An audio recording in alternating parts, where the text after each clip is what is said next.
Keir Starmer publicly announcing outside Downing Street this morning that he will resign as Prime Minister of the United Kingdom. There were some serious missteps which we can go into.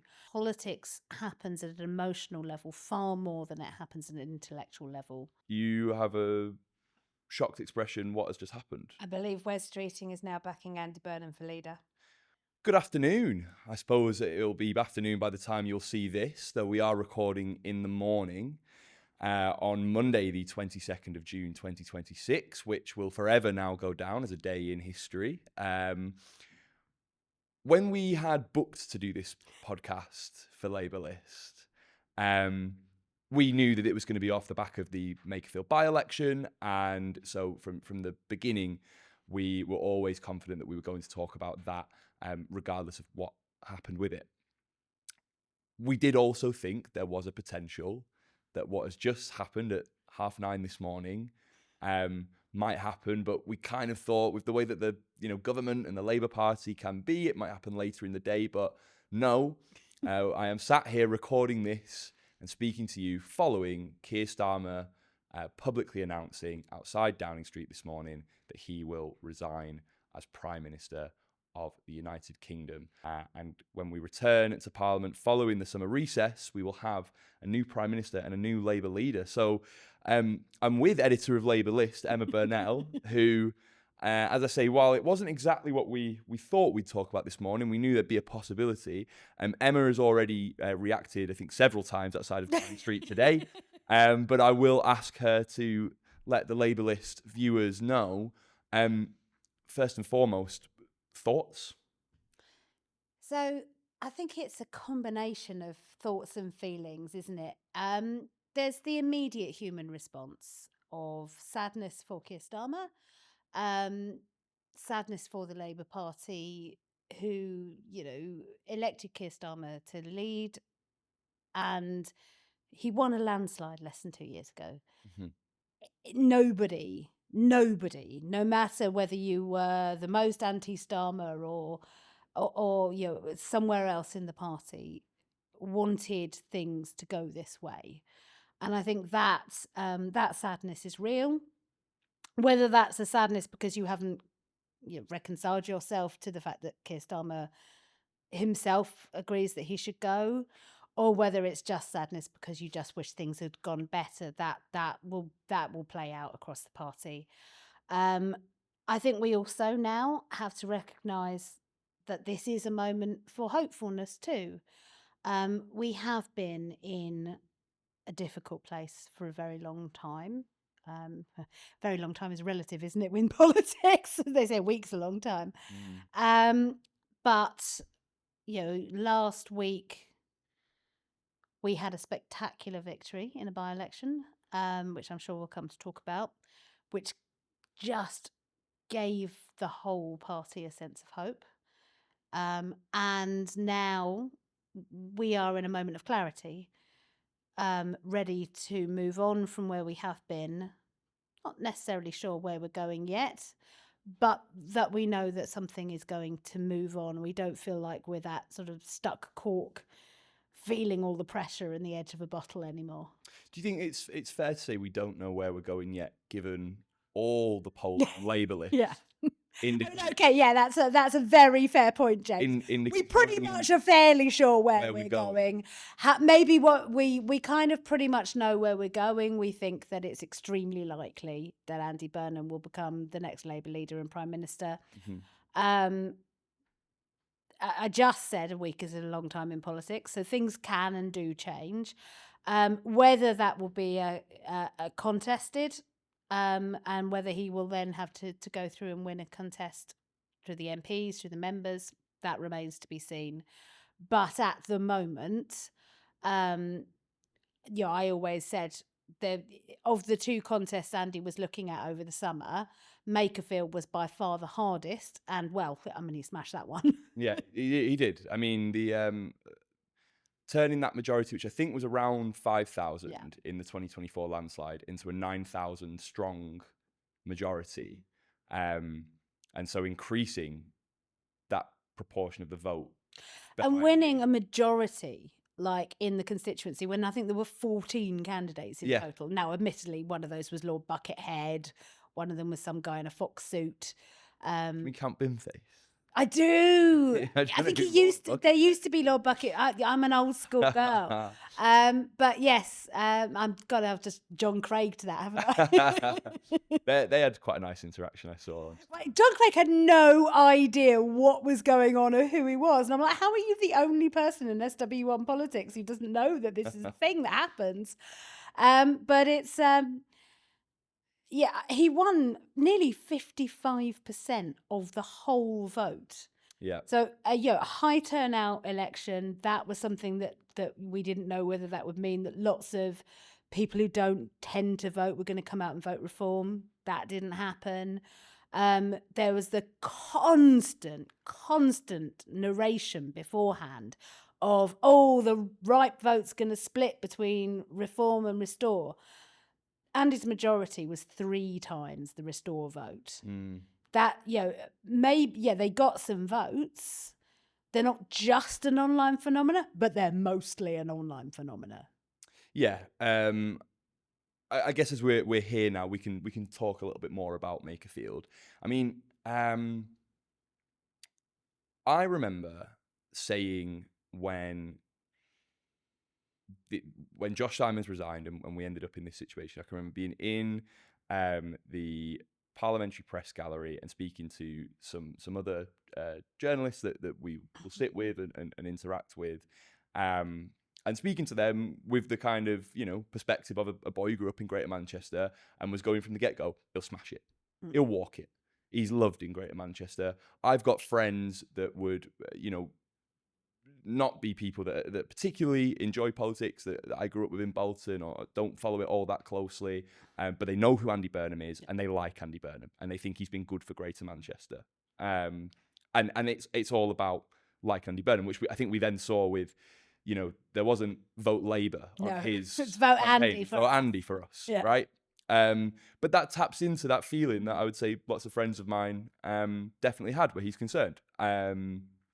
And interestingly, when Gorton and Denton, when he was blocked for standing there, I obviously went back and covered Gorton and Denton for us. And so went down the pub and chucked a couple of darts, had a few pints with some of the lads. And they were asking me then, even after he'd been blocked and we'd got a new candidate and that by-election was proceeding in the way it did, they were asking me about, did I think Andy Burnham would ever get a chance to be Prime Minister? They thought he'd be a good Prime Minister. They thought he's good for Greater Manchester. It'd be nice to see him there. So they tapped into that with the campaign, really tapped into to playing that. And to begin with, I was super confident. But as time went on, that confidence of you mine, had a wobble, didn't you? It really began to wear because when I would go up to Makerfield, there were reform signs everywhere. There were restore signs as well. Like, just down the road from Andy's campaign centre in Stubshire Cross, there's a snooker hall. And on one of the days I was up there where I'd sort of finished speaking to the public. I'd finished kind of getting a feel for the day. And it was going to take me a little bit of time before a train was ready to take me sort of back over towards Bolton. And I thought, maybe I'll go and have a couple of frames. And like all over the snooker centre, and this is literally like 2 minutes walk from Andy's campaign centre, is reform signs. And then just a little bit down from that, there's terrace houses and there's restore signs out the front. So I was like, okay, whoa, like this used to be, if I think back to some of the people that, parties in the past that reform would be compared to your UKIPs and maybe your restores, your BNPs. Now, I was younger when that was happening, but I don't remember it being so overt, the support for them, where signs were up all over the place in the town. Maybe you'd find little pockets, or the odd person who was willing to do it. But, I mean, it was like really, really a thing in Makerfield. So I went to bed on Thursday night, very concerned about Andy's prospects and what that would mean for the party. If there was another by-election after Runcorn, after Gorton and Denton, and even if we look at the Devolves with Caerphilly, if we saw another by-election, and even with this candidate that all the Labour politicians had talked about as we need our best players on the pitch, Andy's one of our best players. I think Lucy Powell compared him to Erling Haaland at one point, right? I mean, you'll have to tell me who that is, but you know, I mean, that's a real compliment, right? That's a real compliment. I'm assuming as such from context clues. But the idea that I was moving towards a position of fear of, oh God, like what if we're really not at a place anymore as a country or as a little, you know, borough of Wigan, that we can't get over the line there. What's going to happen? And so I mean, I had a similar. So I wasn't up there as often as you were. I went up at the start, but I kind of was taking the temperature from you, and you obviously know the area. Yeah. And there was so much riding on it. I took the one for the team and was the one staying up to do all of our prep, all of our coverage, all of our getting ready. And LabourList viewers, I'll let you behind the scenes. We do 2 stories. We prepped a win and a lose story because we didn't know, and we didn't know. And I went for a long walk in the evening all around my local area and just got myself into a state about, well, what if it doesn't happen? What if it's not and all the messaging I was getting, very, very good expectation management from the party, was it's going to be tight. And I don't think that was actually expectation management. I think until the sampling came, that was how people were thinking about it, because of all the signage, because of the way things looked. And I think partly because there was some real worry that possibly Labour had over-campaigned. Yeah, I'd seen this. People talking about... I think that someone had estimated it every door had been knocked 6 times by polling There was day. a point at polling day where apparently the Labour campaign was making 120 contacts a minute. Yeah. That's in one that's extraordinary. Well, I mean, this was, and this massively leads into where we are now. We described it on Friday morning in the immediate reaction piece as... this was a huge gamble by everyone involved, right? Yeah. For the party. You know, absolutely put everything on red and went for it. It's ironic because Andy Burnham's an Everton fan. Yeah. See, I can make football jokes. But it was like a massive risk to all involved, I think. I guess the only thing that you don't factor into when looking at that risk is Andy Burnham's ability to connect to people on a human level. Absolutely. Which perhaps is one of the first points we would touch on as to where Keir Starmer has failed and where Andy Burnham was able to cultivate the support that, as you said when we were on the way down here, speaking about the immediacy of this situation...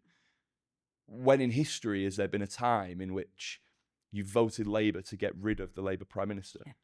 Yeah, and let's not pretend that wasn't a factor in the election. It absolutely was. Was it the key factor? Was it the main factor? God, I mean, we won't know until there's been a lot of analysis and focus groups done. I always don't think there is one key factor. I think it's a culmination of different things. I think there's a pull factor of we like Andy, we want to vote for Andy, we want to send Andy to London and represent us. Just to be a backbench MP? No, I don't think anyone thought that. Yeah. No one in Makerfield, given the zoo that constituency became for 6 weeks, thought that this was a normal by-election where they'd be electing their backbench MP who they'd then write to about things they should be writing to their council about, like bins. I got in there before you corrected me on that. But I think when he spoke at the count after the win and he talked about the Makerfield test, I think that was what the pull factor was. People were voting for him to take his voice into Downing Street and take their voices into Downing Street. So that was part of it. And part of that was, Andy would therefore be replacing someone that they had decided that they weren't keen on. In Keir Starmer, and they are in terms of their approach to politics, they are chalk and cheese. Andy is very personable. I will give you my analogy that had people laughing behind the scenes at the BBC this morning. I've always described Keir Starmer as like, when you go to an afternoon suburban barbecue, right? And there's that really solid bloke dad who just stands behind the barbecue, gets the meat grilled, he stands there with his pony, and he's perfectly happy not talking to anyone all afternoon as long as everyone gets their barbecue and it's properly cooked. And that, for me, is the epitome of who Keir Starmer is, right? Andy is the life and soul of that same party, because they're at the same party, they're in the same party. But he's the one who'll get up, he'll lead the dancing, he's on the decks. Everyone knows him, everyone, when they come in, whoever's party it is like, all right, Andy? So they're both suburban dads, but they're slightly different models of suburban dads. So even within that,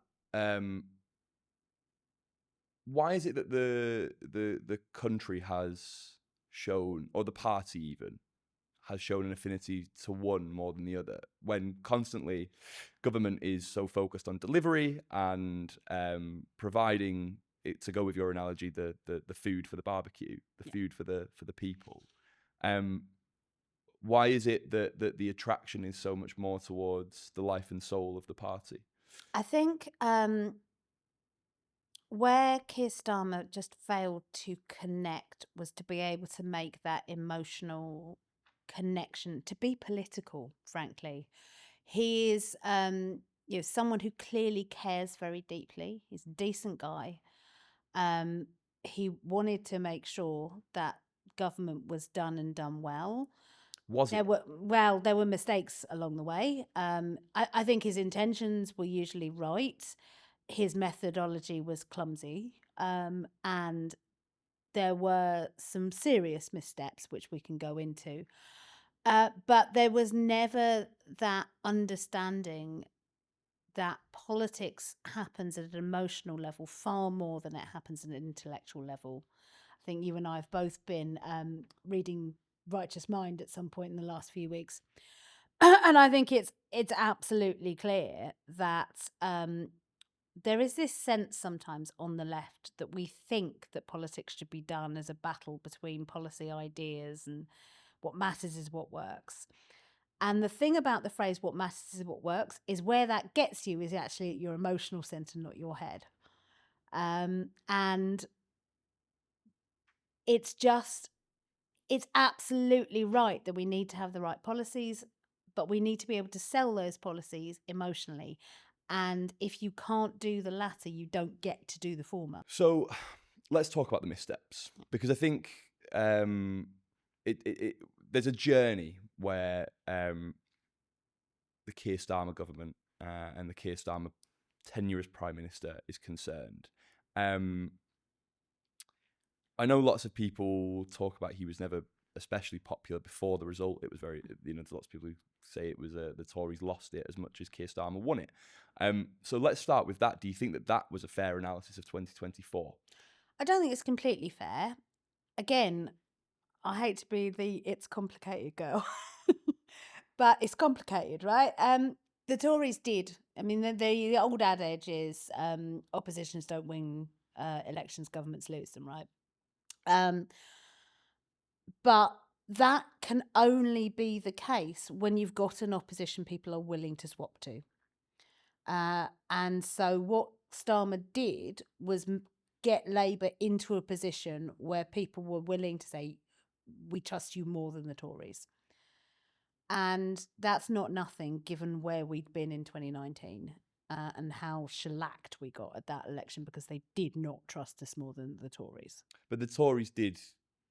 They did everything to lose that trust, absolutely. Yeah. But you've still got to look at both sides of the ledger. And not least because in this country, the Tories are working with a smoother grain.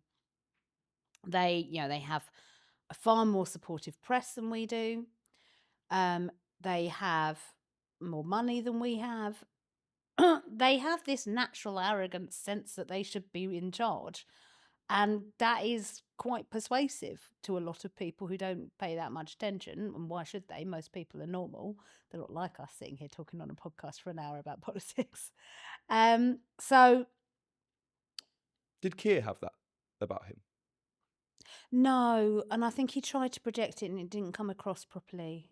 He didn't. You don't think he had that? So, because I think the way that he's up until essentially last night has said he would fight a leadership contest. Yeah. He would be there. He's not going to walk away from I it. know. And there's been mounting pressure. I mean, we covered a quarter of his own MPs come out. Yeah. Ministerial resignations, the loss of a health secretary, the loss of a defence secretary, all this mount up and mount up and mount up. And he still said, I'm going to fight on, until he was put into a position where he went, I actually can't win this anymore. Yes, I think I think in some ways the arrogance stems from a lack of self-confidence rather than that self-belief that. So if you put him next to David Cameron, right? David Cameron just thought he should be Prime Minister because he'd be good at it. I think that Keir Starmer has spent his whole life proving that he's good enough and has, to be fair to the man, always done so up to now. And it's that sense of needing to prove it, whereas David Cameron just knew it instinctively. And I think that's what I mean by there's a brittleness to what feels like arrogance there. Even when there's a constant sort of discussion of a personal mandate. I mean, I do find the whole discussion of a personal mandate kind of ridiculous because it's not how our system works, and we really should stop importing. But is it now? No, it is not. We have a different constitution. Well, we don't have. You don't think that this move to shifting it all weight behind another politician, a different person, and a different individual, not yet a real coherent different set of ideas. I know we've had policy come out from Burnham's camp. We've had discussions of policy come out from Streeting's camp, who also wants to be involved in these discussions as well. But as of yet, we haven't seen a full policy package from either of these runners and riders that is definitive as you're voting for me because you buy into these ideas. It's very much personality focused. It is absolutely personality focused. So then is that not an Americanism and a sort of presidentialized? But I mean, they will be constrained by the fact that, and one of the reasons they won't be able to put together a completely different policy is that the party was elected on a manifesto, and they will be able to work within that manifesto by kind of deprioritizing some areas and reprioritizing others. So we might, for example, see Andy Burnham, previous Health and Care Secretary, come in and say, well, actually, the long grass into which the National Care Service has been kicked will be mown. But that's still within the manifesto. Mm-hmm. So it's not the same as just coming in with a completely new broom. And I think that there would be real democratic deficits that I don't think the system would allow for were he to just say, well, that was in the manifesto. I mean, you can do it a bit. If there's a war or something, you might have to kind of suddenly go, well, actually, you know all those things we said about not spending on what X, Y, and Z, we have to spend on X, Y, and Z. But you can only do it within certain constraints, with certain understanding, not least because of the House of Lords. Mm-hmm. But I think within the manifesto itself, there is lots that work with the Burnham prospectus, because across the piece, the manifesto was quite broad and it was quite lofty. We will look at National Care Service. We will devolve power. I didn't say how or what powers or where or why. So Andy Burnham can say, well, I'm going to come in with an agenda of devolution. I think that would be one of his key things. It's all there in the manifesto that would allow him to do that. It would just have more emphasis than it's had under Starmer. What do you make of Mike Tapp's comments that we should be having a general election if we change a leader? Again, like Mike Tapp needs to learn how our democracy works, and you'd think an MP would know that. We didn't have one under John Major. We didn't have one under Gordon Brown, although we talked about it, and possibly not having one was a mistake. We didn't have one under when we went from Cameron to May. She called an early election, but it wasn't straight away.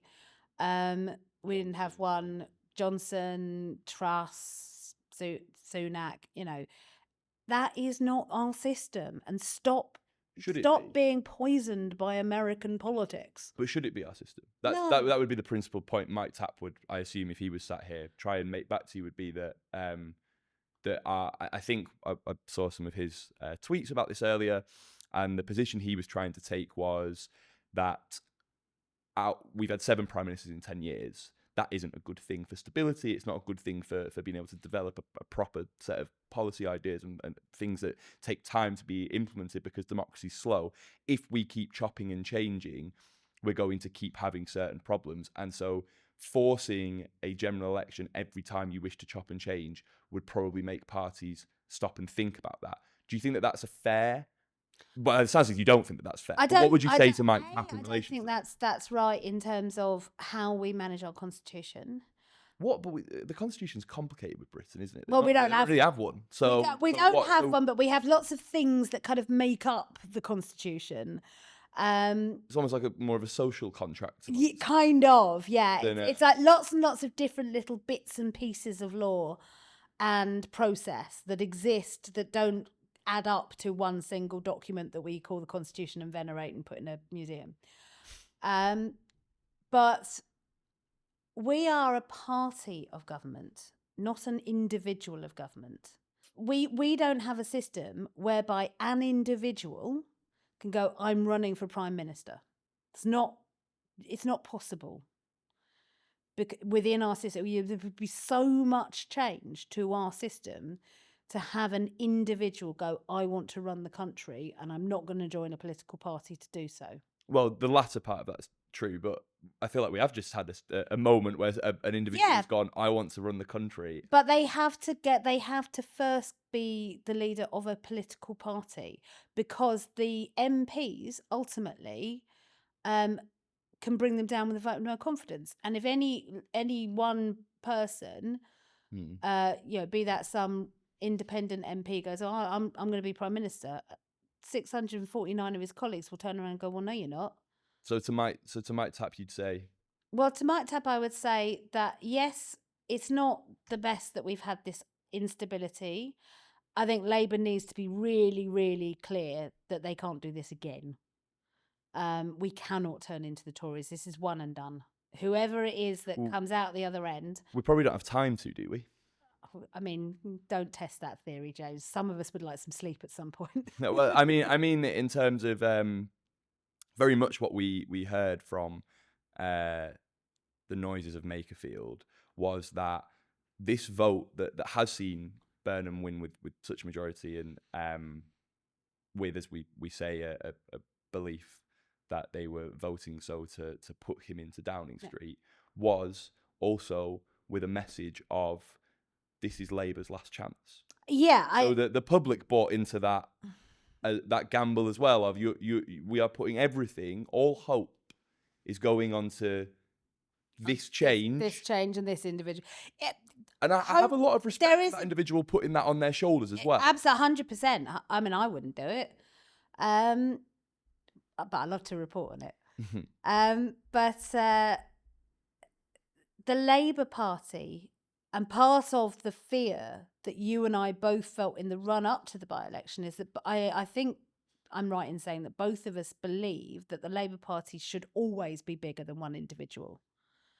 And therefore, that we'd got ourselves into such a state that it felt like it wasn't for a while there is a problem. And that's not a problem that's going to go away if that individual then becomes the leader, because they can't last forever. So what we need to be doing as a party, much longer term, is making sure that we never get ourselves into a position where it's just one individual. Now, equally, what we can't endlessly do is be fighting each other factionally. So how do we do that? How do we bring through the talent in the party in a way that stops us endlessly debating ourselves and not actually getting on with the job of, as a party, campaigning towards the country, and as a government actually fixing the country? But how do we not go, well, that's our focus, so therefore shut up and don't have a debate about anything? Yeah, I think the culture of the Labour Party's clearly been a big issue. It's clearly something that the next person who does come in also needs to find a way to work on. And it's really worth saying, I've listened to a lot of what Wes Streeting has been saying. I've listened to a lot of what Andy Burnham has been saying. Let's face it, those two are the two we're looking at. There are other names. Well, I think Al Khan's has potentially said that he might run. What both of them have been saying about the culture of the party is almost identical. And that, for me, is something very interesting, because they are from very different wings of the Labour Party. So if both of them are saying, actually, we would both want the same cultural change, that for me means it may be more likely to happen, because it's not simply a case of, oh, well, I'm on top now, so I'm going to keep the brittle culture but just flip the wheel. You have a shocked expression. What has just happened? I believe Wes Streeting is now backing Andy Burnham for leader. I can't say I'm surprised No. by that. I think given the polling that we put out on the day Wes resigned, it would have been a very confident in his own abilities decision to stand in a leadership contest himself. I think the merit to Wes doing that would have been, let's not get things wrong. Wes, even if you don't agree with his politics, which I know that there's clearly large parts of the Labour Party and Labour movement or general left that don't.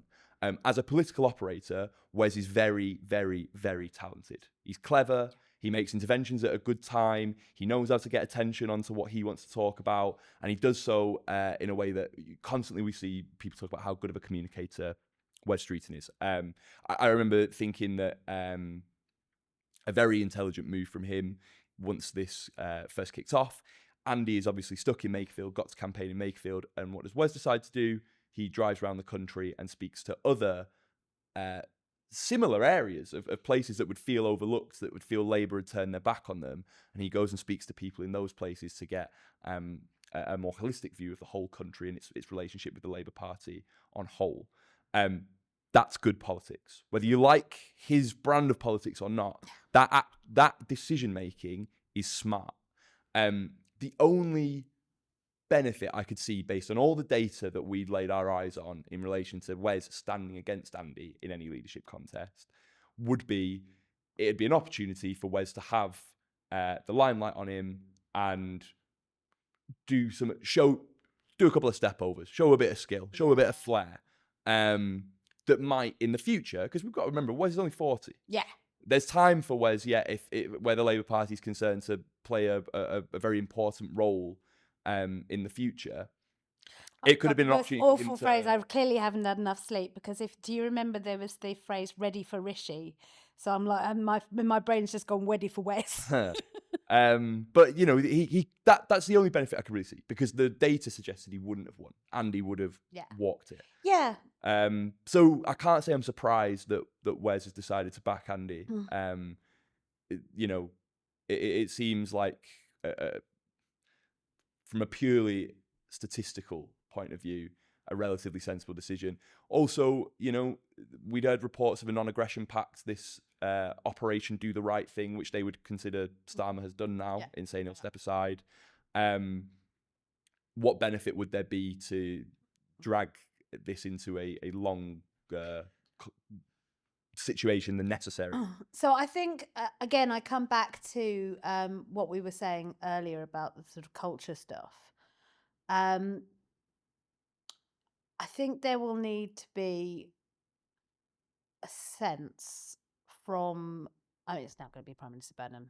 It kind of always was, but we can now, I think, just safely say that. They're going to have to demonstrate that they are going to play a non-factional game rather than just simply change. And I think if Wes has done that now, that means that he's quite confident that they are going to appoint the talents from across the party, of which Wes is one, as you're right. You know, there will be areas where the two of them disagree on policy, which might change where Wes is put in terms of the team, but there are areas where they very much agree. Yeah. And there'll be times when the two of them can work really well together. They are both really personable people. Neither of them. Wes has a much, much stronger reputation for being factional, which I think is undeserved, actually. I was at a dinner, the 30th anniversary of Progress, right? It's amazing they invited me, frankly. I wasn't always persona welcome. I don't know how to say that. Grata, I suppose.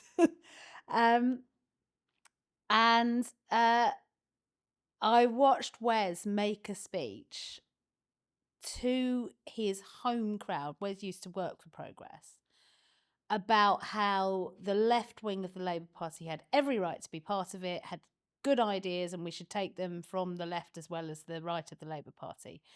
And it was the other speeches that night had been all about how we'd saved the Labour Party from the left. And I thought it was a really brave position to take in that room at that time on that occasion. And that, I think, is the best of Wes. And I think he is a matured politician who has got a strong set of ideas that probably do sit more on the centrist wing of the Labour Party, certainly in terms of approaches to wealth and wealth generation, but with a much more consensual approach than some from either that faction or the other end have been. And if we can model that consensual approach to policy where we kind of work together to build these ideas up, I think that could be a really exciting moment for the party. So we haven't got loads of time left. I want to go back to the person whose day it is today, actually, which is Keir Starmer. Yeah. What was the biggest mistake? How did he end up here? There are three that I would point to, I think. The first mistake was the immediate post-elections doom and gloom speech, which I think just set a note that we struggle to ever get out of. We were elected on a manifesto that said change, and then immediately there was this sense of setting low expectations. Things are going to get worse before they get better. And I was like, that's not the change we voted for. So I think in tonally, that was kind of Mistake one. Mistake one. Mistake two? Mistake two, winter fuel allowance. I think any MP will tell you it just flooded their inboxes. It landed out of nowhere. Nothing had been done to prepare the political ground for it. It was too clever by our way of kind of going, well, we said we wouldn't raise these taxes, so we'll do this instead.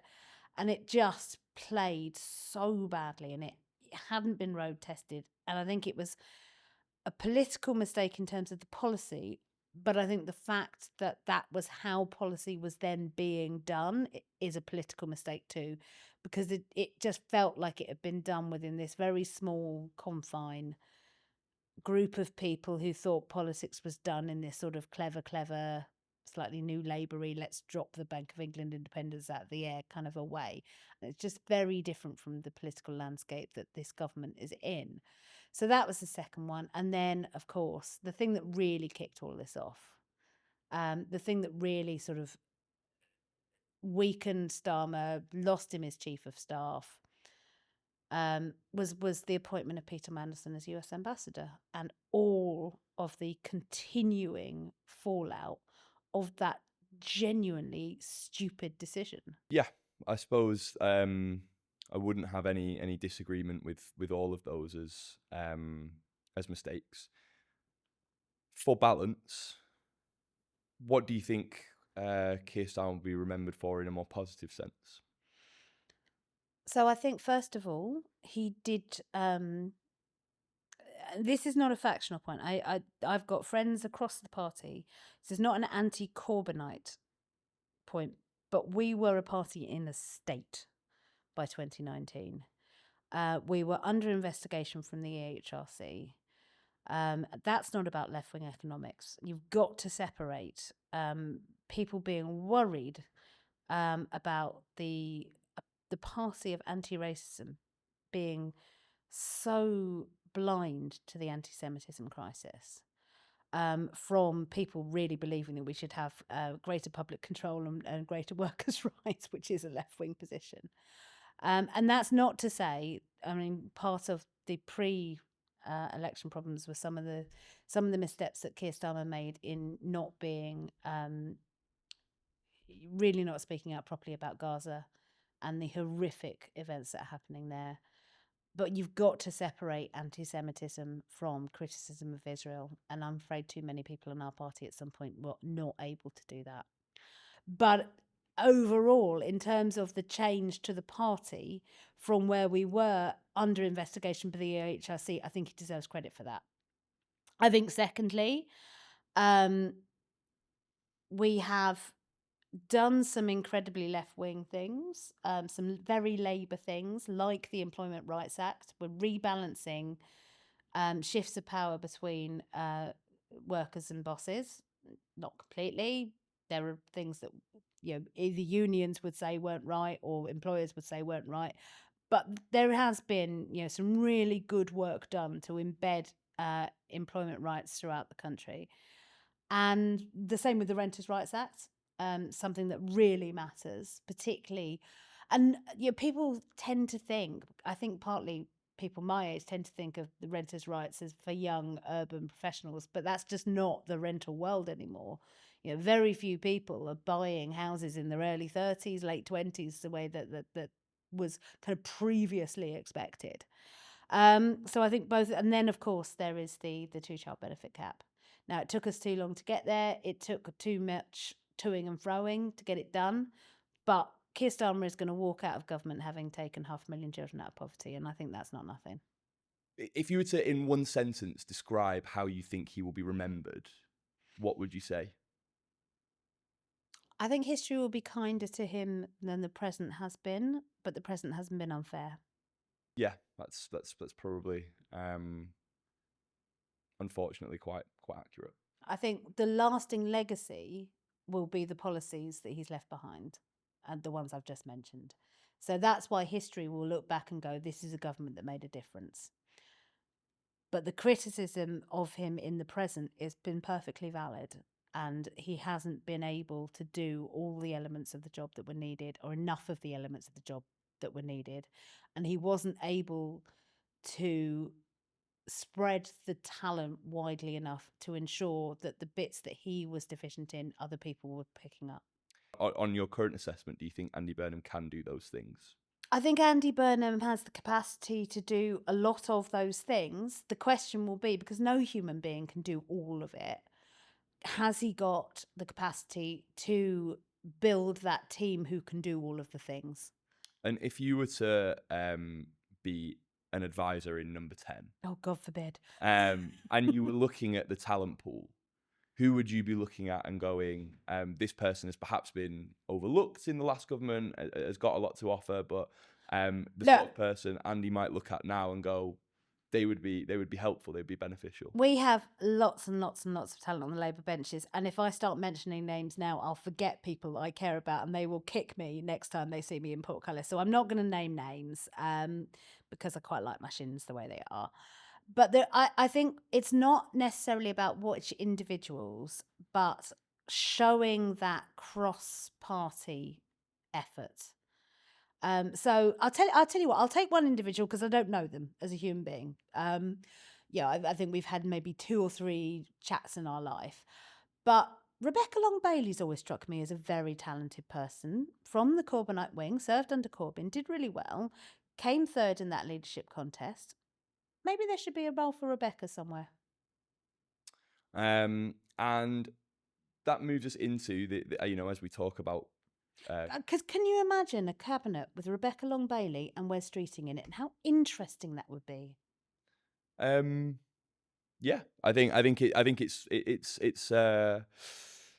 something that maybe we're yet to see. Who knows? And that leads me onto my sort of I suppose one of the penultimate questions, maybe the penultimate one, of where next for Labour now? What, given all that we know has happened, and where it seems the party is heading, what do the next few weeks and months look like?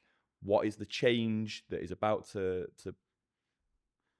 come through for the party, and how does that impact the country and the party's relationship with the country? Mm-hmm. So I think you saw me on Friday morning, right? I was bouncing around like Tigger. I think that energy might be returning to the party. I think there's that sense of hope that we haven't had for a while now, and that is infectious.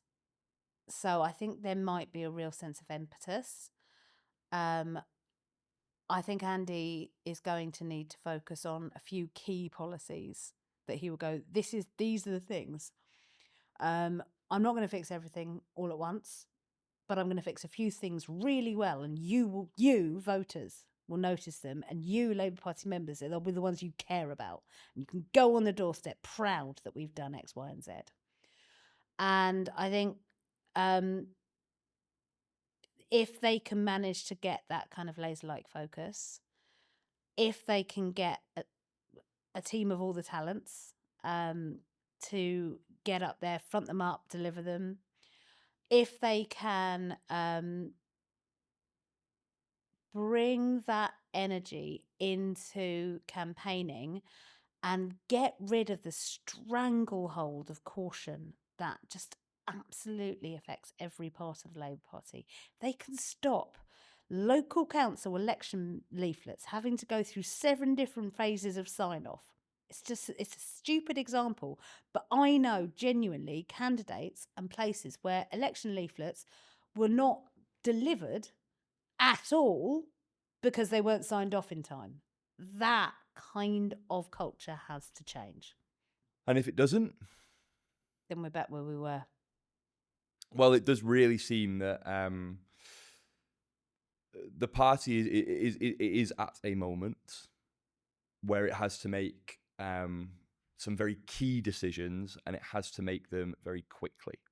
But there is this trade-off that will naturally come about between the focus that is being spent on the party itself and the culture around that, and what does that culture need to look like to ensure that the best talents, regardless of political leanings, rise to the top.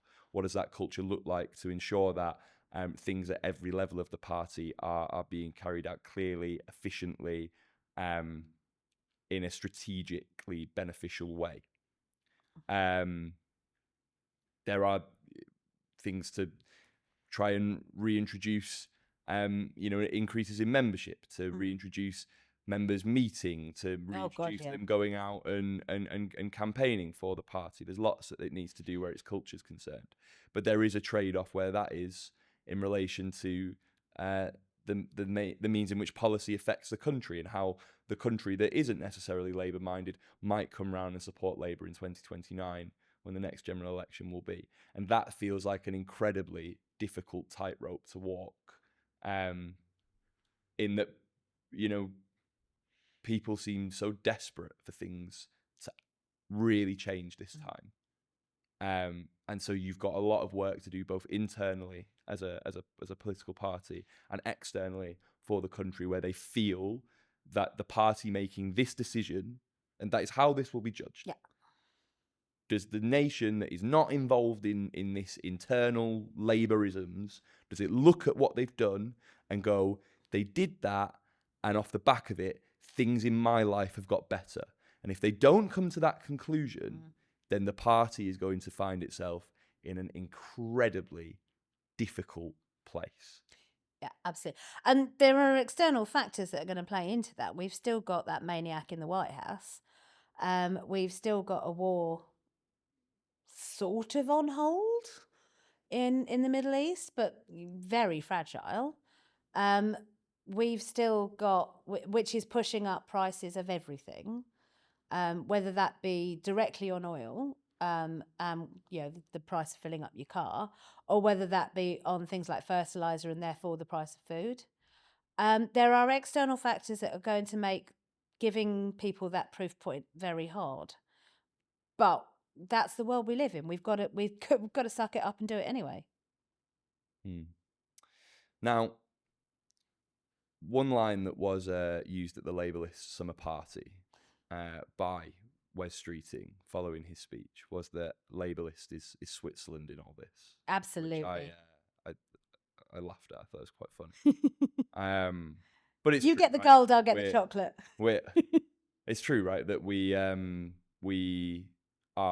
not taking a side. We're not taking a stance in relation to any of this. So I think it's right that we say whatever happens, we will give a broad spectrum of coverage and take reactions from all sides. Absolutely, 100%. If Andy Burnham is to be the next Prime Minister, well, I absolutely wish him well. Oh, 100%. I really want him to smash it out of the park. I will say, I grew up with, from 2017 onwards, I grew up with Andy as my mayor. Yeah. And while there's obviously been a journey that lands me in this seat talking to you about Labour politics, even when I was 15, 16, 17 years old and just starting to get into it, I knew Andy Burnham was my mayor, and I liked him, and I liked what he did. He brought in the hour pass. I could get on the bus to Five-a-Side on a Wednesday evening after school for free. So an Andy bus to a Keir game. That's perfect. Well, Andy likes his football too. He does. But does he play five-a-side? Because Keir very famously has his five-a-side team in Kentish Town. Yeah. To be fair, I've misspoken. It was six-a-side actually. We did have a goalkeeper as well, and we were in slightly bigger nets. But it was Andy. It was Andy and the hour pass that did that.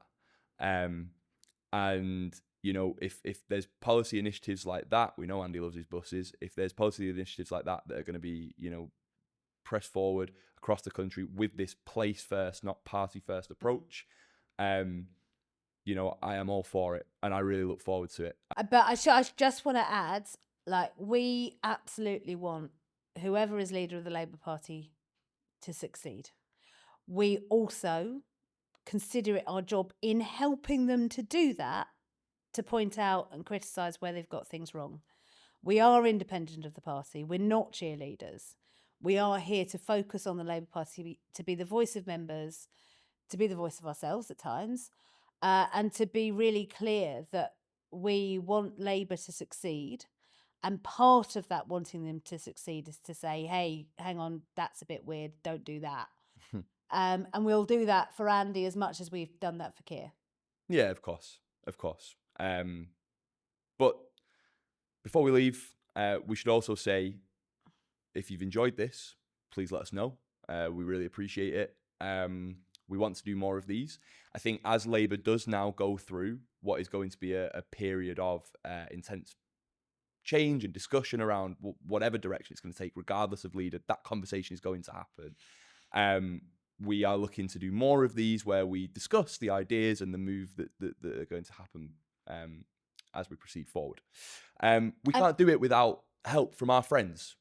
So thank you very much to all the friends of LabourList. If you're not currently a friend of LabourList, please sign up today, and we will bring you more things like this. You'll get to see our In Conversation series that Emma hosts with, big Labour figures from out history that are willing to talk about the moments of today. And we've already had some really interesting conversations go out that you can find on our YouTube as well, that is brought to you in partnership with the Fabian Society. We also have some more events coming up. We are doing giveaways. There is so much for friends of LabourList to get involved with. So some of them even came to our summer party and saw Wes saying his joke about Switzerland. Exactly. So if you want to be a part of this conversation as it progresses forward. LabourList is the place for it, and that is brought with support from our friends. So thank you to all our friends. Thank you, Emma, for joining me to Thank you, discuss this James. today. And we will see you very soon.